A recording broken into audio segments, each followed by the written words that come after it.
Okay, so this video is just going to do a brief run through of cleaning the components for the distributor.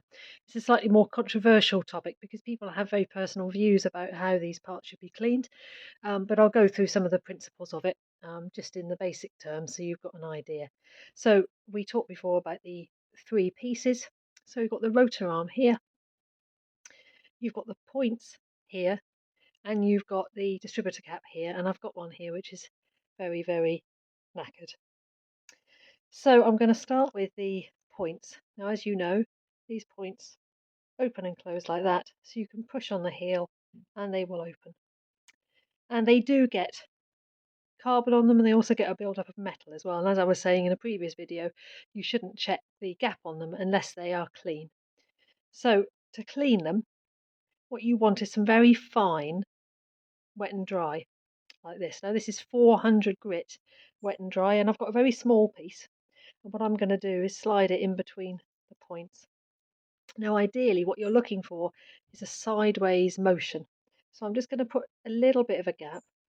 And what I'm going to do is go backwards and forwards like this a few times to clean those edges off. Now, once you've done that, what you don't want to do is just withdraw the paper. So what you want to do is open the points with your hand and take out the piece of wet and dry. You're then going to put in a clean piece of paper. Now, originally, a long time ago, they probably would have used papers from cigarettes roll-ups, but we don't have these days. So I'm just going to put it in here. And what that's going to do is going to collect all the bits of dust that you've created as a result of cleaning the points. If you didn't do that, you'd end up with a load of debris that you've created from sanding those points. And what I'm going to do is just slide that through. And you might be able to see the little bit that I've taken off there. And then you should have a clean set of points inside there. So moving on to the rotor arm, this is a rather knackered rotor arm, and obviously they're very knackered, you're going to replace them. But when they have a little bit of tarnish on the end, you can clean them.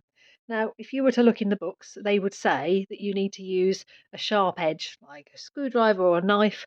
I have to say that I think that scrapes it. I'm not very successful doing that. But what you definitely don't want to do is have an abrasive product on it that makes a lot of scratch marks. So you've got a couple of options really. You've either got a bit of electrical cleaner, which you can then put onto it and wipe it. So we can do a bit of that.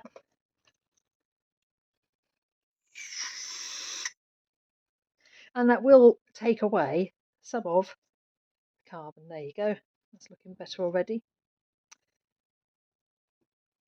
The other option again is to get very, very fine wet and dry. Now you don't want it to be very gritty because it will then create abrasive edges on the metal, which will affect its ability to work.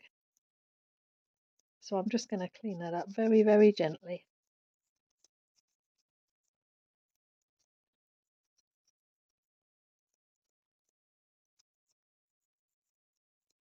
Now again, you're going to get little bits of dust and particles that you've created. So after you've done that, I would give it another clean.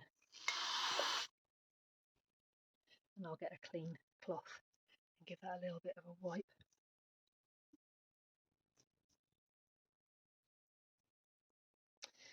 There we go. So moving on to the distributor cap. Now, there's a few things you can do here.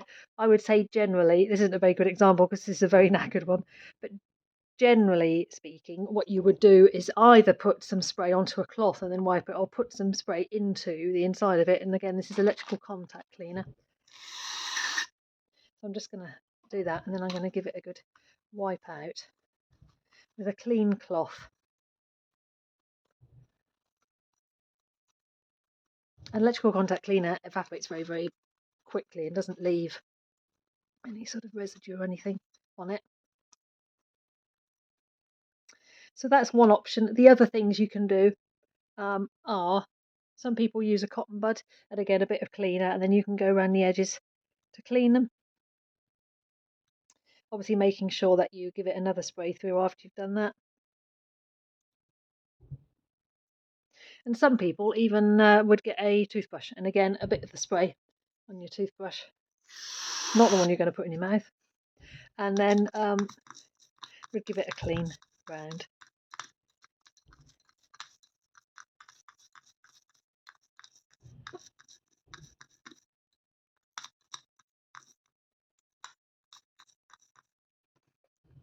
I'm just going to give that another wipe through.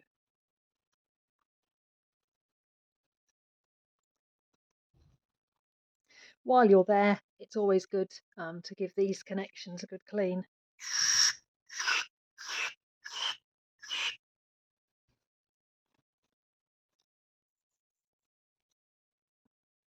as well. So just to finish off, it's just worth saying that the sort of symptoms you get with ignition issues are things like a difficulty starting. So you might notice over a period of time that it becomes more and more difficult to start the car. It takes longer to start the car than it did previously. The other symptoms you might get are rough running or misfiring.